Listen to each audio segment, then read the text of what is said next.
본문을 보지 말고 성경을 보도록 하겠습니다. 이사야서 6장 1절 8절 말씀.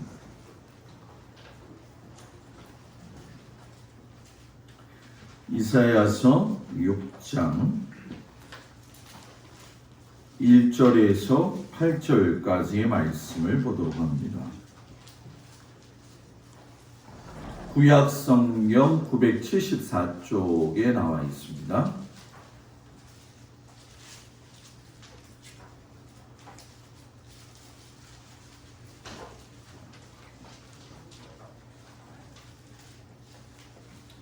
(974쪽) 이사야서 6장 1절에서 8절까지 말씀.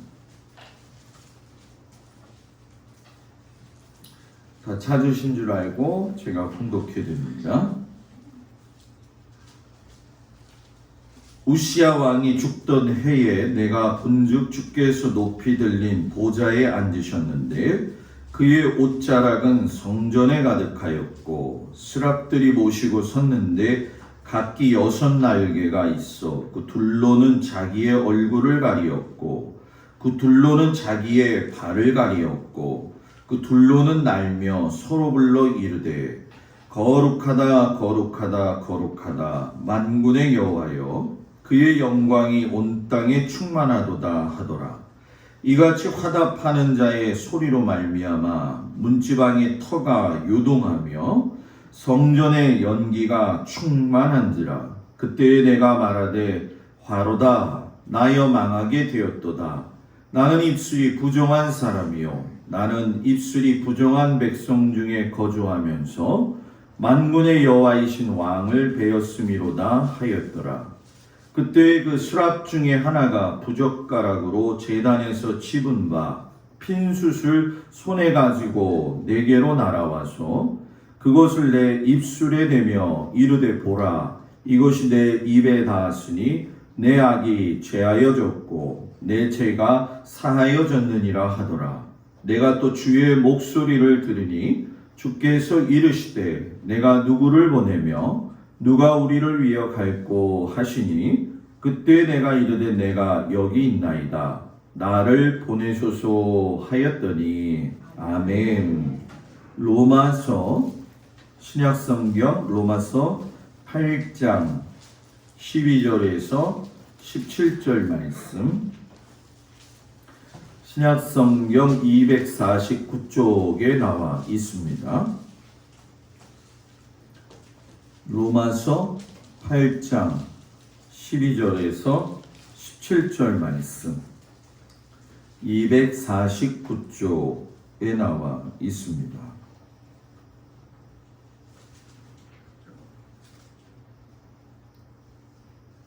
로마서 8장 12절에서 17절 말씀을 봉독해 올립니다. 그러므로 형제들아 우리가 빚진 자로되 육신에게 져서 육신대로 살 것이 아니니라. 너희가 육신대로 살면 반드시 죽을 것이로되 영으로서 몸의 행실을 죽이면 살리니 무릇 하나님의 영으로 인도함을 받는 사람은 곧 하나님의 아들이라. 너희는 다시 무서워하는 종의 영을 받지 아니하고 양자의 영을 받았으므로 우리가 아빠 아버지라고 부르짖느니라. 성령이 친히 우리의 영과 더불어 우리가 하나님의 자녀인 것을 증언하시나니 자녀이면 또한 상속자 곧 하나님의 상속자요 그리스도와 함께한 상속자니 우리가 그와 함께 영광을 받기 위하여 고난도 함께 받아야 할 것이니라. 아멘. 요한복음 3장 1절에서 17절까지의 말씀을 보도록 합니다. 신약성경 145쪽에 나와 있습니다. 요한복음 3장 1절에서 17절 말씀. 145쪽에 나와 있습니다. 말씀을 제가 봉독해 올립니다. 그런데 바리새인 중에 니고데모라 하는 사람이 있으니 유대인의 지도자라. 그가 밤에 예수께 와서 이르되 랍비여 우리가 당신은 하나님께로부터 오신 선생인 줄 아나이다. 하나님이 함께 하시지 아니하시면 당신이 행하시는 이 표적을 아무도 할 수 없음이니이다. 예수께서 대답하여 이르시되 진실로 진실로 내게 이르노니 사람이 거듭나지 아니하면 하나님의 나라를 볼 수 없느니라. 니고데모가 이르되 사람이 늙으면 어떻게 날 수 있사옵나이까?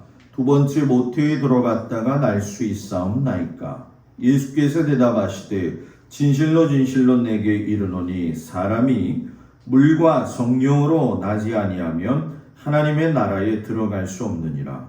육으로 난 것은 육이요 영으로 난 것은 영이니 내가 네게 거듭나야 하겠다 하는 말을 놀랍게 여기지 말라. 바람이 임의로 불매 내가 그 소리는 들어도 어디서 와서 어디로 가는지 알지 못하나니 성령으로 난 사람도 다 그러하니라. 니고데모가 대답하여 이르되 어찌 그러한 일이 있을 수 있나이까? 예수께서 그에게 대답하여 이르시되 너는 이스라엘의 선생으로서 이러한 것들을 알지 못하느냐?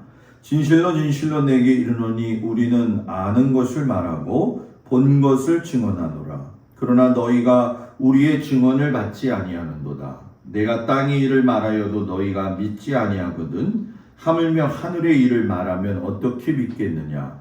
하늘에서 내려온 자 곧 인자 외에는 하늘에 올라간 자가 없느니라. 모세가 광야에서 뱀을 든 것 같이 인자도 들려야 하리니 이는 그를 믿는 자마다 영생을 얻게 하려 하심이니라. 하나님이 세상을 이처럼 사랑하사 독생자를 주셨으니 이는 그를 믿는 자마다 멸망하지 않고 영생을 얻게 하려 하심이라. 하나님이 그 아들을 세상에 보내신 것은 세상을 심판하려 하심이 아니요 그로 말미암아 세상이 구원을 받게 하려 하심이라. 아멘. 우리 평안소 나와서 특송하겠습니다.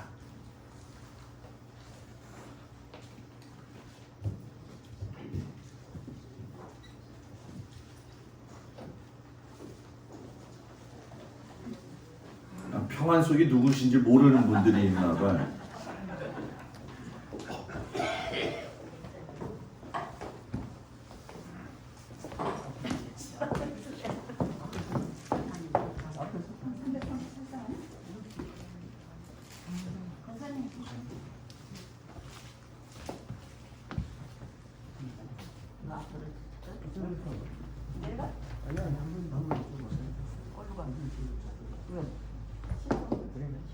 그래, 정해.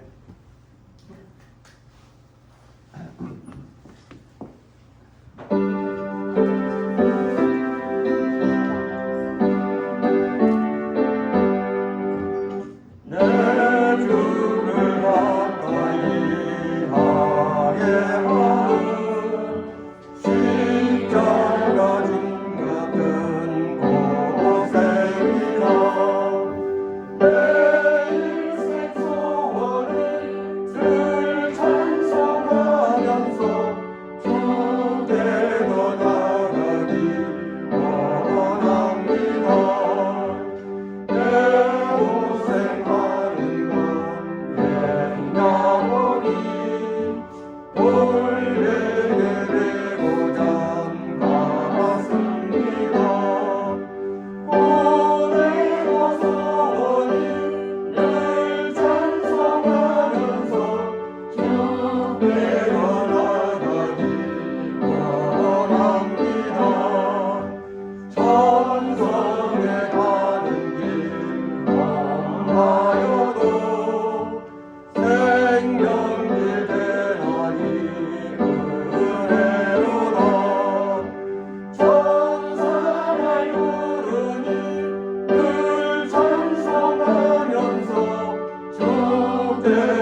기도하겠습니다.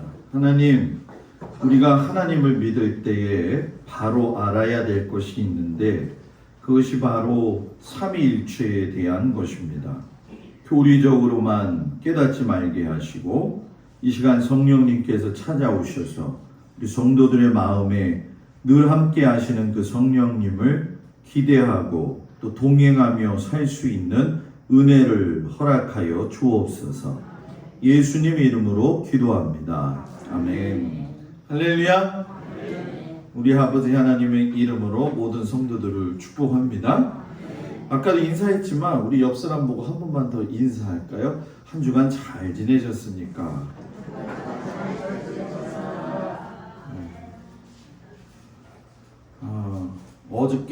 엊그제 찬양 연습을 하시고 오늘 하는데 그때 크게 목소리 내는 게 못해도 진짜 잘하는 거예요. 그런데 못했다는 게 아니라 큰 소리로 찬양하면 듣기에도 좋고 일단 다 숨겨지잖아요. 그죠? 그래서 감사하고 우리 평안 속에 준비 지난번에 했다가 못했는데 사진도 못 찍었고 장로님 어떻게 한 번 더 하실 생각이 했으면 좋겠어요. 그래서 우리 연말에 필요한 사진이니까 그렇게 좀 진행했으면 좋겠어요. 자, 오늘 아침에는 기독교 신앙의 핵심인 삼위일체에 대한 말씀을 좀 드리겠습니다.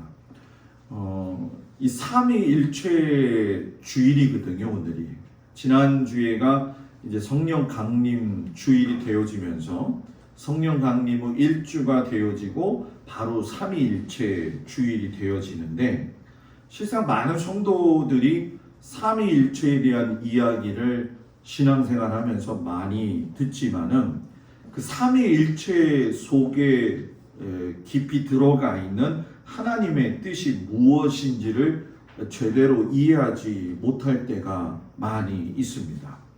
좀 쉽게 설명한다면 우리가 이렇게 주일에 모여서 하나님 앞에 주일 예배 드리는 거, 그리고 요즘 너무들 피곤하셔가지고 새벽 예배가 좀 부진하기도 하지만 인원수가 중요한 게 아니라 하나님 앞에 나와서 하루를 시작하는 그 새벽 예배와 개인의 어떤 기도 생활, 또 교회 공동체의 기도 생활 가운데 우리가 공적인 예배뿐만이 아니라 여러분들의 속회 예배, 거기서 나누는 하나님의 말씀에 대한 묵상은 전부 다 삼위일체 하나님의 그 은혜 안에서 이루어지는 하나하나의 작은 사건들이라는 거예요. 목사님 그게 무슨 사건이길래 그래요? 우리는 그냥 그저 와서 예배 드리는 것 같고 사회생활 속에서 그냥 하루하루를 지내는 것 같지만 성부 되신 아버지 하나님, 그리고 성자 되신 예수 그리스도, 그리고 성령님이 함께 하셔야지만이 우리가 모든 공적인 예배뿐만이 아니라 기도 생활, 말씀 생활에서 하나님의 은혜 안에 머물 수 있다는 거죠. 그러니까 저와 여러분이 그리스도인이다 라고 하나님 앞에 부름을 받은 그 순간부터는 우리는 삼위일체 되신 하나님의 은혜 안에서 벗어난 적이 한 번도 없다는 거예요. 하나님은 늘 그 자리에서 보호하셨고 늘 우리를 보고 계시는데 실상 떠나서 유랑하는 것은 우리들의 믿음, 영적 상태가 되어지죠. 매번 예수님의 설교 말씀, 또 구약의 여러 왕들과 선지자들의 이야기를 듣는 것도 중요하지만 삼위일체에 대한 기독교 신앙은 가장 큰 핵심이 되어지기 때문에 오늘 우리가 그 부분에 대한 말씀의 은혜를 나누려고 해요.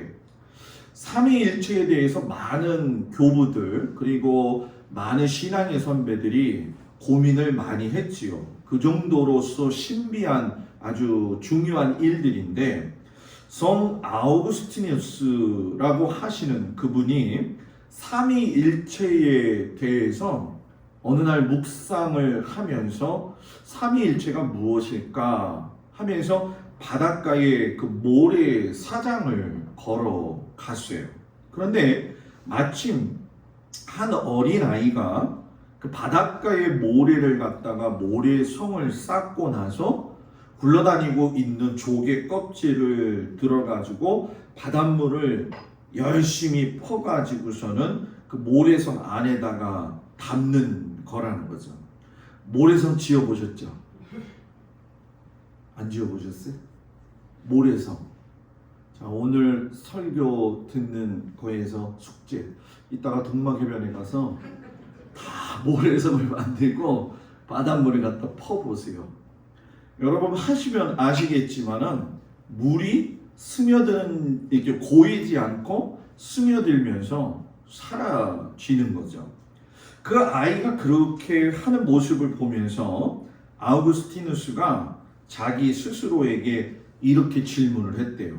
야, 조개 껍질로 바닷물을 퍼서 모래에 담겠다고 하는 저 아이나 내 머리로 삼위일체 하나님을 이해하겠다는 나 자신 중에 둘 중에 누가 더 멍청한 자일까? 이렇게 생각을 했다는 거예요. 자, 이 얘기는 뭐냐 하면 삼위일체 하나님을 머리로 이해하기가 어렵다는 거예요.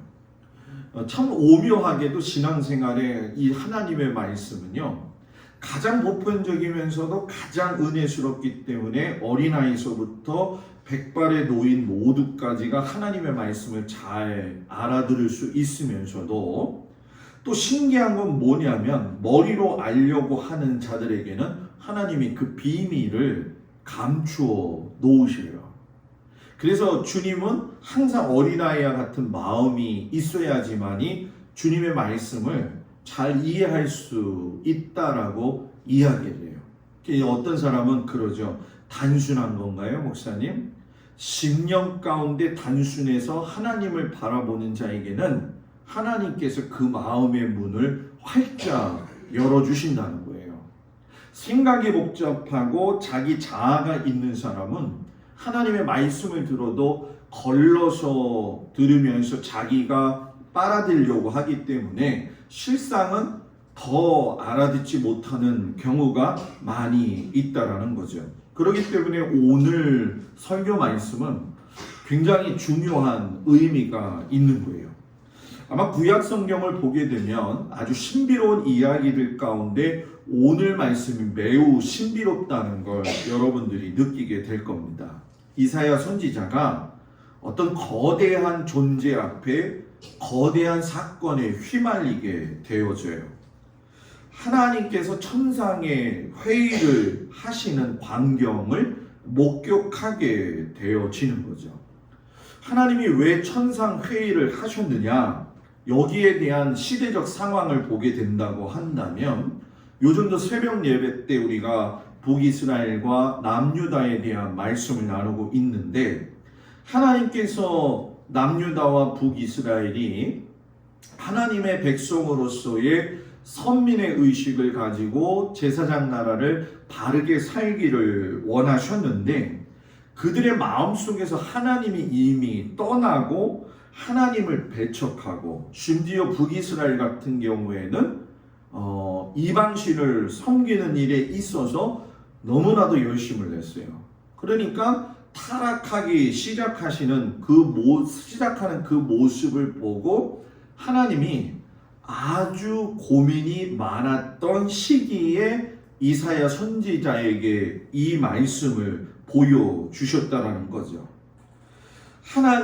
그러니까 유다와 이스라엘의 영적인 상황이 피폐한 상황이기 때문에 실상 이사야 같이 하나님의 말씀을 사모하는 사람이 아니면 그 시대에 하나님께서 무엇을 말씀하시는지 놓칠 수 있는 그런 상황이에요. 자, 이걸 우리 시대에 적용을 한다면은 이런 거죠. 2022년도를 살아가는 우리 시대에 동막에서 바쁘고 정신없는 우리들에게 하나님은 이 시대를 보면서 우리가 기도해야 될 것이 무엇인지를 가르쳐 주시기를 원하신다는 거예요.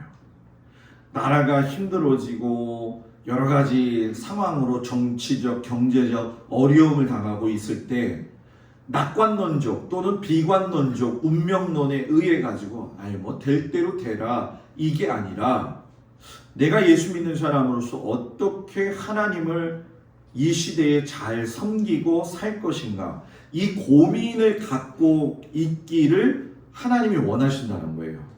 그런 것처럼 이사야에게도 하나님이 그 시대에 이 하나님을 배척하고 이방신을 섬기고 있었던 백성들에게서 유일하게 여러분 뭡니까? 이사야 선지자를 통해서 그 마음을 갖게 하시는 거죠. 그런데 오늘 구약성경에 제가 여러분들과 읽은 그 말씀의 시작을 보게 되어지면 그 시작의 역사 시점이 어떻게 이야기하냐면 우시야 왕이 뭐예요? 죽던 해다 이렇게 이야기를 해요. 우시야 왕이 여러분 52년 동안 유다의 번영을 주도한 왕이었어요. 아수르의 힘, 애굽의 힘이 조금 약해지기 시작을 하면서 이 우시야 왕이 정치나 경제나 국방적인 면에서 팔레스타인이나 시리아까지 해가지고서는 확장을 크게 했습니다. 특별히 이제 이스라엘의 남쪽에 내려가면은 홍해바다하고 접해져 있는 에시온 게벨이라고 하는 곳이 있어요. 그 에시온 게벨은 요르단 쪽에서도 내려와서 만날 수 있는 길이고 이스라엘에서도 내려와서 만날 수 있는 길이고 아프리카에서 올라와서 만날 수 있는 길이에요.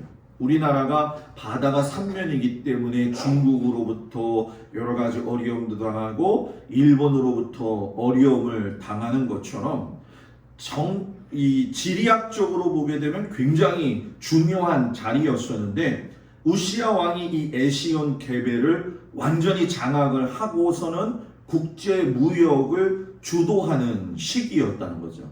그리고 이스라엘에 가보면 이제 경험을 해보시겠지만은 유다 산간이 매우 좋은 데도 있지만 매우 척박한 곳이 있지요. 그래서 유대의 산간을 개발해 가지고서는 그쪽에다가 농업을 크게 일으켜 가지고서는 나름대로 먹을 것이 풍부한 시대를 살아가고 있는 그런 상황에서 우시야 왕이 다스리고 있다가 우시야 왕이 여러분 뭐예요? 죽었다라고 이야기를 하는 거예요. 역대의 다윗왕 솔로몬 왕에 이어서 우시야 왕이 그 정도의 능력을 세웠다고 한다면 적어도 보이는 입장에서의 왕이 강력한 능력을 가지고 있었는데 유다의 나라의 정치 경제를 흥왕하게 했던 그 왕이 죽었으니까 백성들의 마음에 뭐가 찾아왔을까요? 두려움도 찾아오고 상실감도 찾아왔다는 거죠. 이때 이사야 선지자가 무엇을 하고 있었냐 하면은 역대하 26장 22절에 보게 되면 이사야가 바로 우시야 왕의 궁중 서기관이었다 이렇게 얘기를 해요. 그러니까 우시야 왕을 제일 가까이서 본 사람이 누구라는 거예요? 이사야라는 거죠. 그러니까 가장 가까이에 있었던 우시야 왕을 이사야가 보았을 적에 이사야가 본 그 우시야 왕이 죽으니까 이사야도 똑같은 마음이 들었겠죠. 왜? 저 강력한 왕이 죽게 되었으니까 이제 혹시나 국가의 운명이 몰락되어지고 쇠퇴되어질 수밖에 없지 않겠느냐. 위기감, 상실감 많이 갖고 있다라는 거죠. 우리도 신앙생활 하다 보면은 위기감을 겪을 때가 있고 상실감을 겪을 때가 있어요. 여러분 그거 아세요? 그때 우리가 바라보아야 할 대상을 바로 정하게 될 적에 그 신앙을 온전히 유지할 수 있다라는 거죠.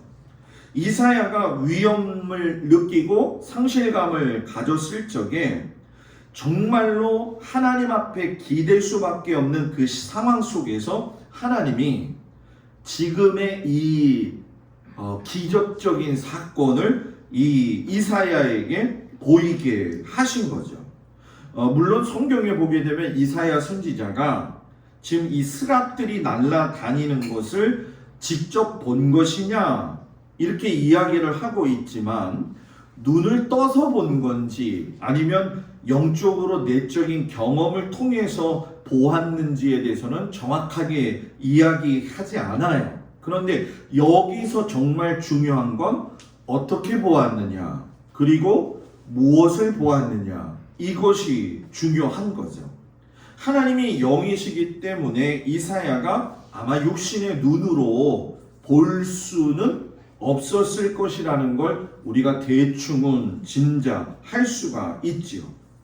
하늘의 이상을 눈길을 돌리게 하시는 거죠. 왜? 보여지는 왕에 의해서 모든 것이 좌지우지되었던 인간의 육신적인 이사야의 눈을 하늘의 이상을 보여주심으로 인해 가지고선 너가 지금까지 기대하고 의지했던 우시아 왕을 바라보는 그 눈길에서 그 돌려가지고 그 눈을 누구에게 맞추라는 거예요?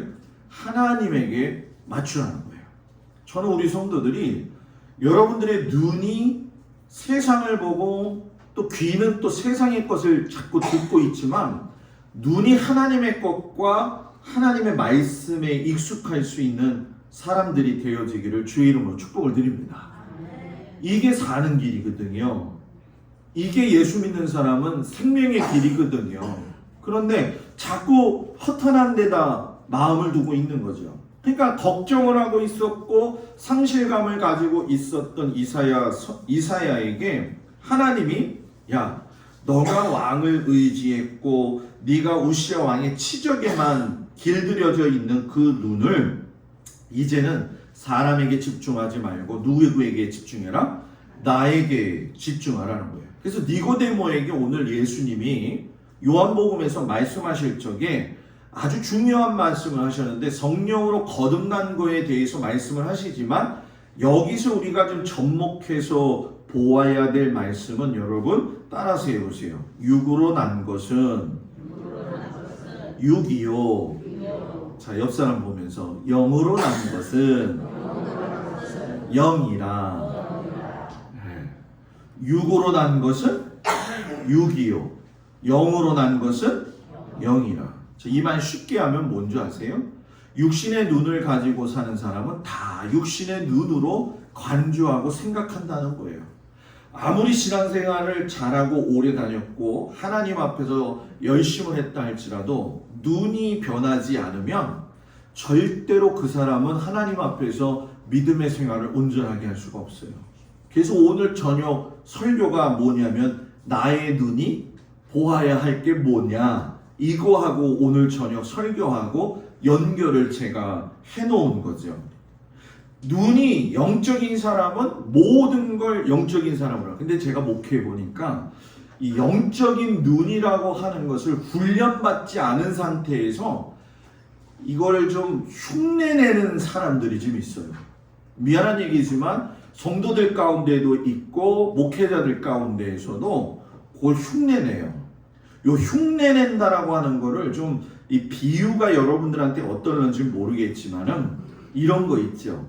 무당도요, 진짜 무당이 있고요, 가짜 무당이 있어요. 진짜 무당은 작두를 타죠. 가짜 무당은 작두 타면 발이 잘라져요. 여러분 생각해 보세요. 올라가는데, 그죠? 그래서 진짜 무당하고 가짜 무당은 판별 기준이 분명하거든요. 그런데 제가 목회를 해보면서 정말 많이 만났어요.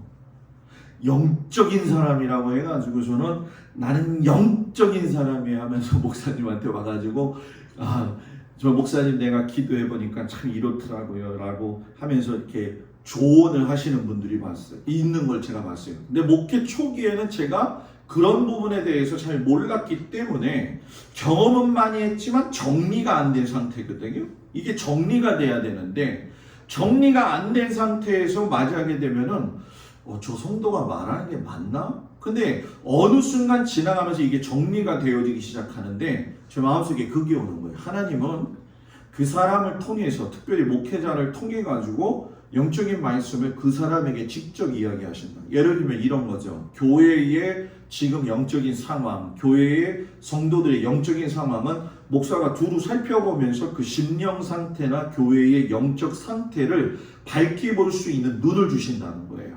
그래서 미안한 얘기지만 여러분들이 걸어 다닐 적에, 저를 대할 적에, 또는 설교 말씀을 들을 적에 여러분의 입술에서 나오는 그 언어를 들으며 영적인 상태가 지금 어떤지를 제가 알까요? 모를까요?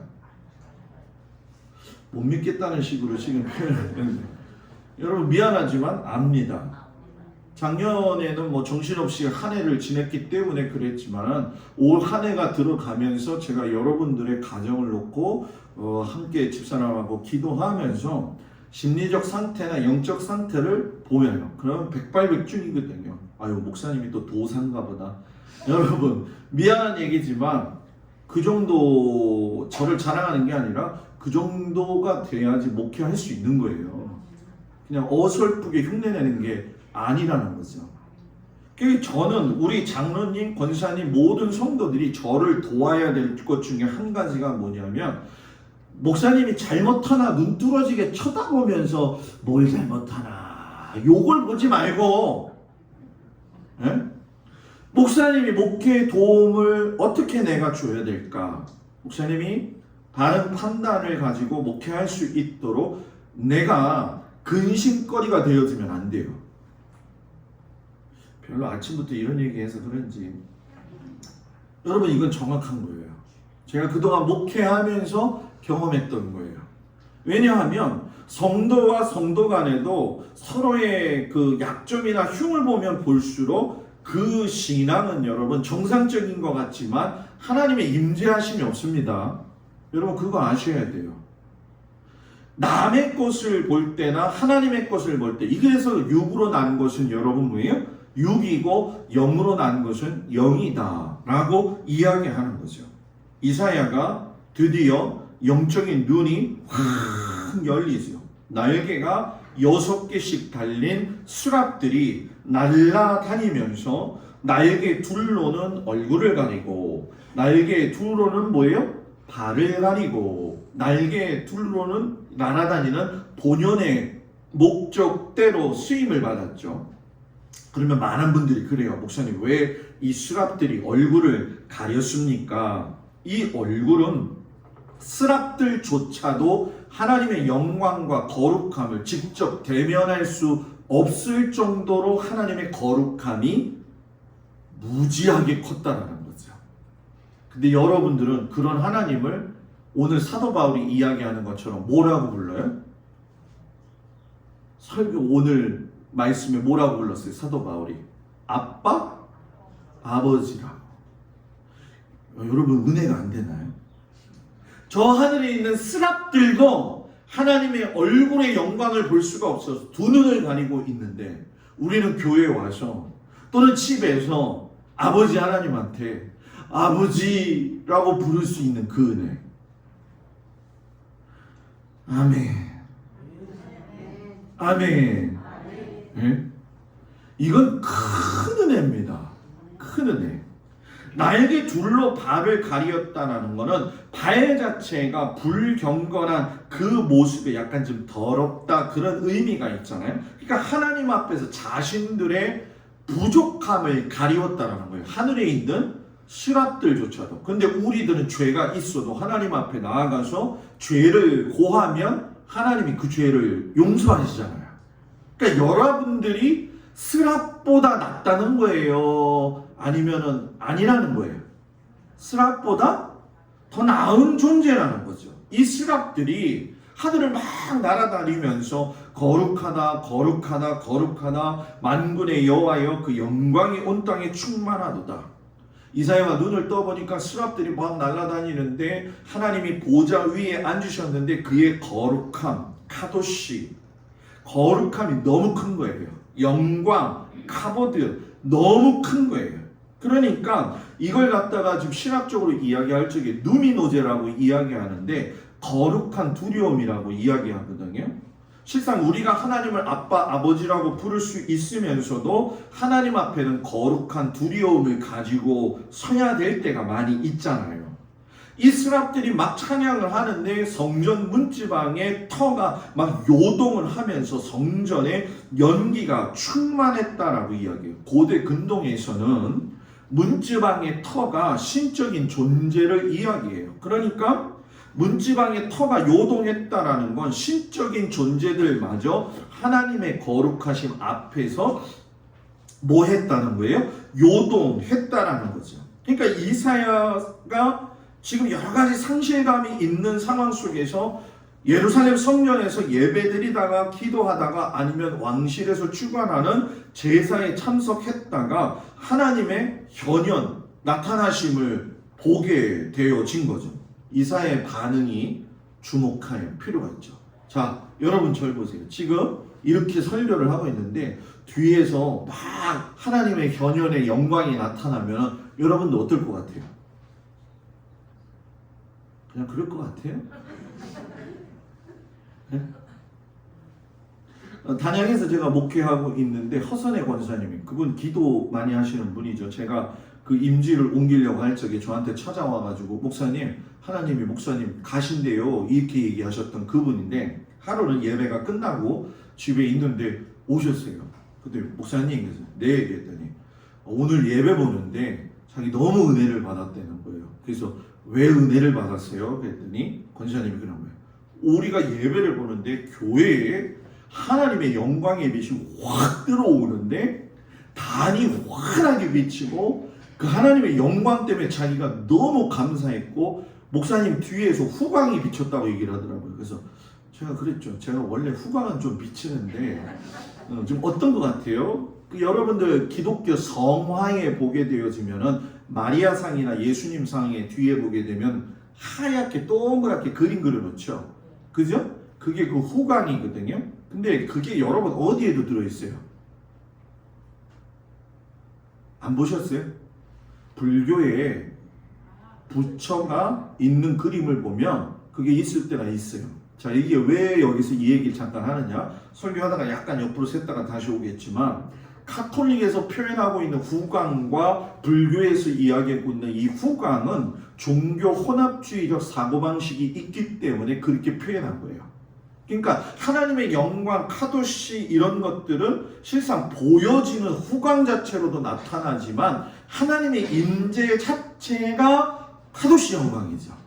근데 이걸 사람이 자꾸 표현하려고 하니까 그런 식으로 평가가 되어지는 것이고, 그 표현이 불교에서는 여러분 뭡니까? 부처 그려놓고 그 뒤에다가 뭐예요? 동그랗게 또 나 돈 없다 이러면서 이렇게 후광 그림을 그려놓잖아요. 이거는 굉장히 비종교적이고 혼합주의적인 아주 좋지 않은 거죠. 그래서 저는 실상 카톨릭에 가서 여러 가지 그림들을 보면은 그거에 대해서 신빙성을 제가 부여하지는 않아요. 다만 오늘 말씀에서 중요한 건 뭐냐? 이사야가 그 하나님의 현현하심을 보고 입술로 뭐라고 이야기하냐면 화로다 나여 망하게 되었다다 이렇게 얘기해요. 이게 여러분 무슨 얘기냐면 직역하면 내게 화로다. 왜냐하면 나는 죽었기 때문이다. 하나님의 영광이 확 임하니까 내가 죽었다 이런 이야기를 하는 거예요. 여러분 예수님을 만난 사람들이요 다 이 고백을 합니다. 베드로가 물고기 잡고 있다가 물고기가 차고도 넘치니까는 예수님 앞에서 뭐라고 이야기합니까? 주여 나를 떠나소서. 나는 뭐라고요? 죄인이오소이다. 다메섹으로 올라가던 사도 바울이 살기를 품고 가다가 하늘의 영광의 빛으로 임재하신 예수님을 만나고 난 다음에 눈이 안 보였어요. 그래서 다메섹에 들어가 가지고서는 우리가 잘 아는 것처럼 3일 낮밤을 눈을 못 뜨고 있었던 그 영광, 그 하나님의 영광 앞에 모든 사람은 자기의 죄성이 드러나는 게 보여지더라는 거죠. 그러니까 이사야가 뭐라고 이야기를 하냐면 자신의 입술의 죄악과 자신이 살고 있는 공동체 이스라엘의 입술의 죄악을 보았다 이렇게 얘기를 해요. 여러분 예수 믿는 사람들이 바로 보아야 될 것이 무엇이냐면 하나님의 은혜를 크게 경험하기도 하지만 하나님 앞에 그 존재감이 내게 엄습해 들어올 적에 느낄 수 있어야 되는 건 여러분 뭐냐 하면은 나는 죄인이구나. 나는 하나님 앞에서 뭐예요? 죄인이구나. 죽을 수밖에 없는 그 죄인이구나. 이사야가 그걸 딱 알고 있는 그 상황 속에서 우리가 깨달을 수 있는 게 뭐냐? 하나님의 사람은 처음부터 거룩한 사람은 없구나. 하나님이 은혜를 주셔야 된다는 거죠. 자기가 입술이 부정했는데 입술이 부정한 자기한테 와서 그 핀수술 대어 주셔가지고 입술 부정한 걸 깨끗하게 하시고 다시 부정한 사람들에게로 하나님이 보내시려고 이사야를 선택하셨다라는 거예요. 그러니 여러분 잘 생각해 보십시오. 입이라고 하는 것은 인간 존재의 중심의 의미가 돼요. 자, 입으로 말을 많이 하지만 입은 코와 연결되어져서 하나님의 숨을 쉬는 연결되어진 곳이에요. 여러분들이 코를 막고 입을 막고 있으면 오래 견뎌야 3분, 2분 그 이상이 안 되면 여러분 어떻게 돼요? 죽는 거잖아요. 입은 사람 중심의 존재의 가치가 있는 곳이에요. 그렇기 때문에 이 입은 하나님이 주셨을 때에 이 이사야 선지자의 입술에다가 핀수를 갖다가 부젓가락으로 확 대게 했다라는 건 너가 죄지었던 건, 너가 그런 모습이었던 건 내가 용서하겠다 이런 뜻이거든요. 누가? 하나님이. 그러니까 이사야는 그 핀수를 통해 가지고 자신의 정결함으로 변화되어진 거예요. 그렇기 때문에 오늘 우리에게 정말 중요한 거는 입술에 숯불 좀 다 갖다 댈 필요가 있어요. 지금 무슨 말인지 목사님이 하시는 게 입술이 하나님의 통로의 축복의 언어가 되게 나오라는 거예요. 아유, 권사님 오늘은 왜 이렇게 이뻐요? 아유, 장로님 한 주간 피곤하셨죠? 아유, 어떻게 지내셨어요? 그쵸, 그냥 입술에서 그냥 옥구슬이 흘러가는 이야기를 해야 돼. 떼구르르르르르 흘러가는 옥구슬 이야기. 옆 사람 보면서 떼구르르르 흘러가는 옥구슬 이야기. 해봐요, 빨리. 시작. 하여튼간에 떼구르르 굴러가는 옥구슬 같은 이야기가 나오는데 이 입술에서 비수 같은 이야기들이 나온다고 생각해 보세요. 이 입은 하나님이 주신 아름다운 축복의 언어예요. 그래서 이사야를 불렀을 때 제일 먼저 정결케 하신 것이 입술이에요. 왜? 입술이, 여러분 이 말이 조금 여러분들한테 좀 미안한 얘기지만 이 입술이 오두방정을 떨면 안 돼요. 하나님 앞에 탁 집중되어져 가지고 하나님이 딱 하시는 그 말씀에 사로잡혀 있을 때 그때 하나님이 뭐라고 이야기하시냐면 내가 주의 목소리를 들으니 주께서 이르시되 내가 누구를 보내며 누가 우리를 위하여 갈꼬. 자, 지금 이사야는 정신이 하나도 없어요. 천상의 회의를 보고 있고 스랍들이 와가지고 자기 입술을 갖다 지져놓은 상태인데 갑자기 하나님이 내가 누구를 위하여 누구를 보낼고 이렇게 하고 있는데 아직 뭐 결론 난 것도 없는데 이사야 선지자가 뭐라고 이야기하냐면 내가 이르되 내가 여기 있나이다 주여 나를 보내소서 라고서는 삶이 확 변화되어지는 거예요. 하나님의 성령으로 그 입술에 핀숯을 대어지게 되면 정결함으로 말미암아 완전히 그 사람이 가슴이 뜨거워지고 불타는 열정으로 바뀌어서 주님 내가 가겠습니다 라고 이야기하게 될 수밖에 없다는 거죠. 그 어떤 어려운 상황 속에서도 뭐예요? 주님 아니면 안 됩니다.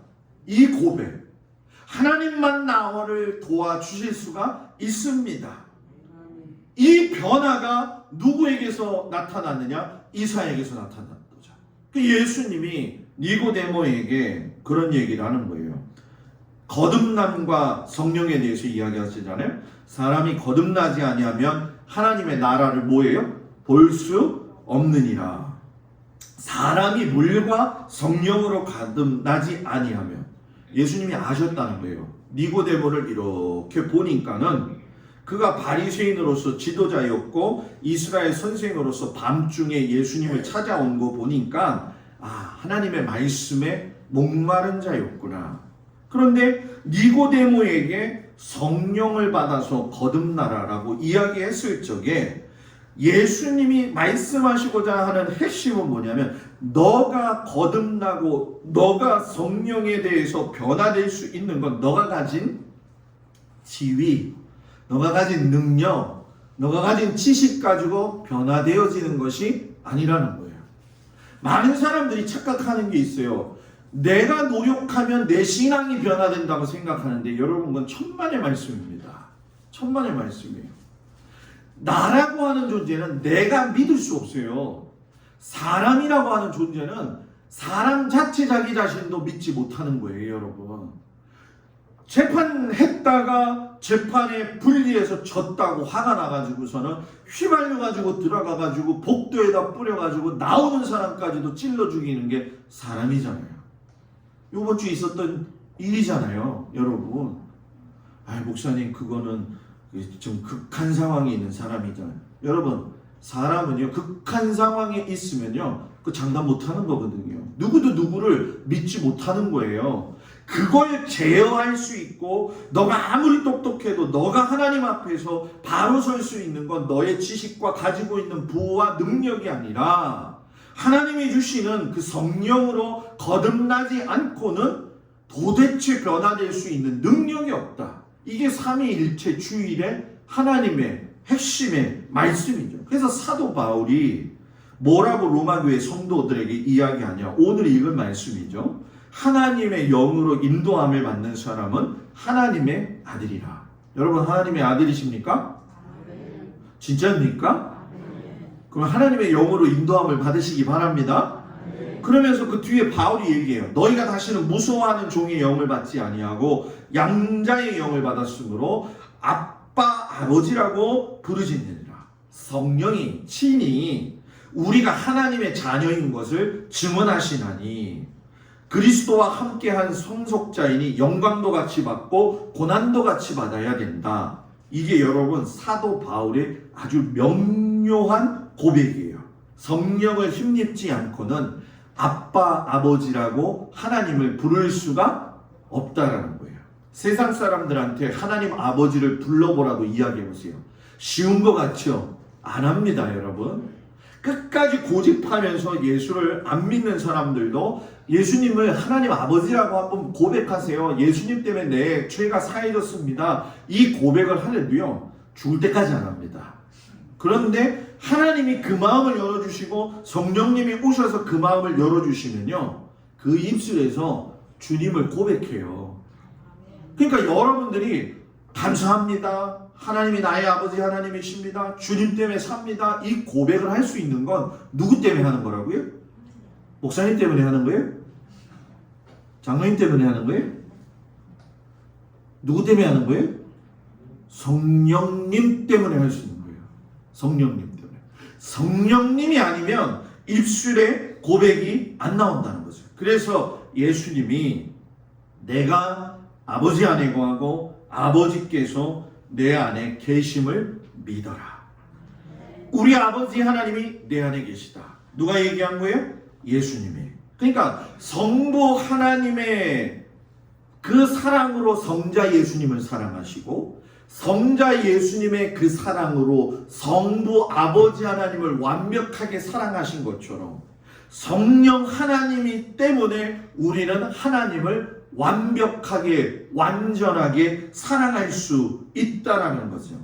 그래서 여러분 하나님께서 이사야의 눈을 열어주신 거예요.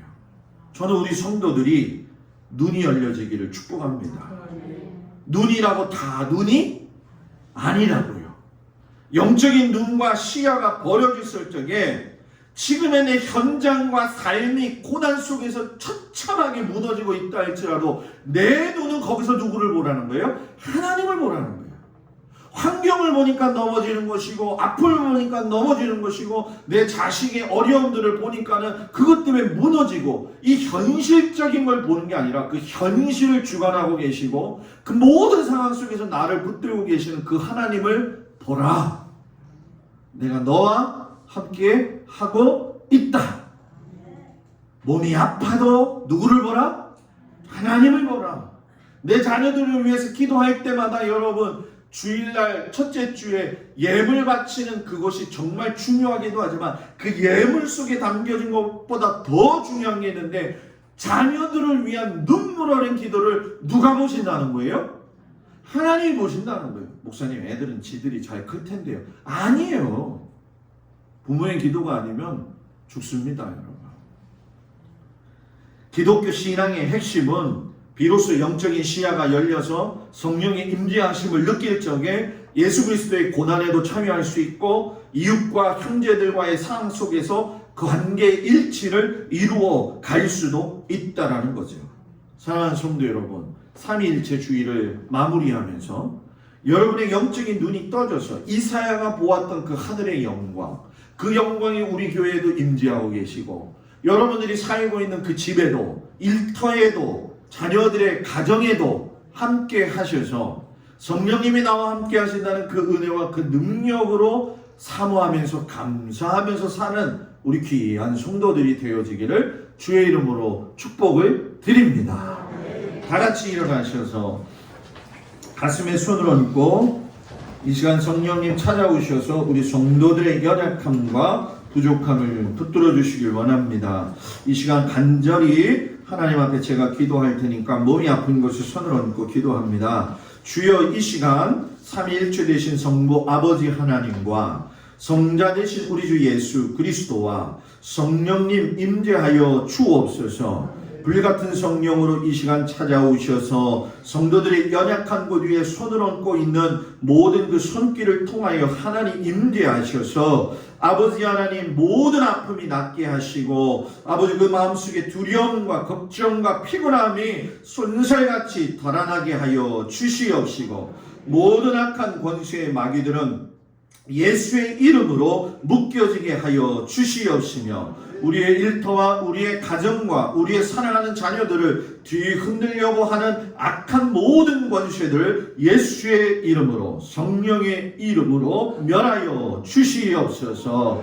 이제는 우리 주 예수 그리스도의 은혜와 우리를 사랑하시는 하나님 아버지의 그 놀라우신 사랑과 성령님의 강한 역사와 능력이 이 삼위일체 주의를 맞이하면서 영적인 눈이 열려져서 하나님을 바라보고 사는 우리 모든 성도들에게 강력한 쇠임 부어주시기를 간절히 축원하옵나이다. 아멘.